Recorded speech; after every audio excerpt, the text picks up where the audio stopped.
we're there.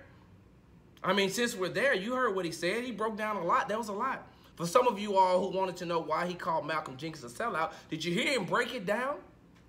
Because some of you all came out in support of Malcolm Jenkins. And some of you all says, I agree, but it's just the wrong place to confront him on the field. No, it's not.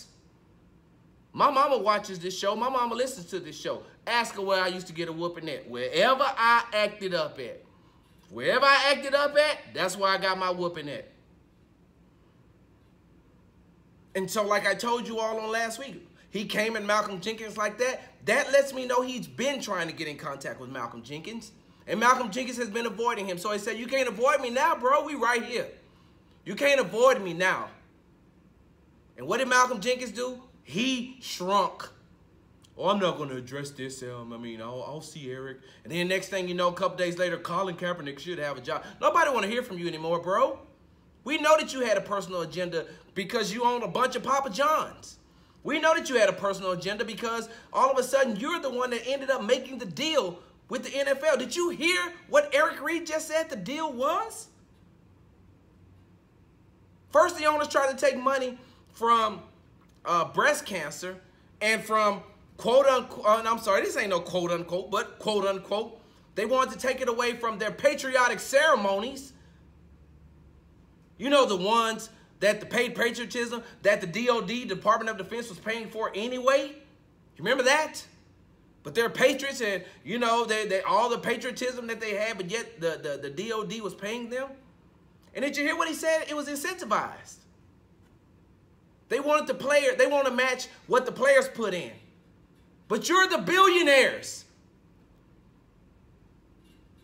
So in order for this thing to work, this is why I tell you all, you have to go deeper and do your own research and listen to what people are saying.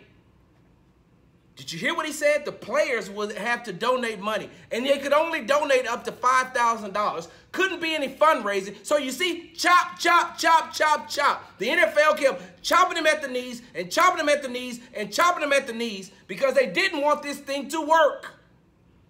But what all did you just see? Why are they complaining? The NFL gonna give them $100 million until Eric Reid came out and said that ain't how that $100 million work. Basically, they were only going to give 50, and the players had to give 50. And each team had to be involved, and each team had to get a certain amount of money because if not, the owners weren't going to put in nothing. So how is it that the owners were talking about, well, we told the players we're going to give them money. Why they acting that way?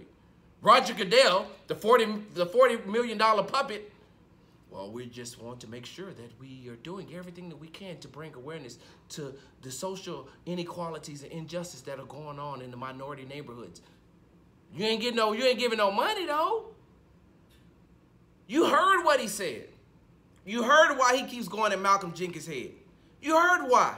Because the deal was incentivized based. He said it's like a player's contract.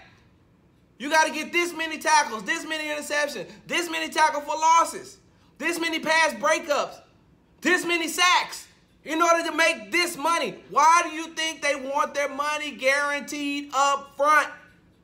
Sports Talk with Big Sarge right here on the legendary K-Walk and the all new 92.3 FM.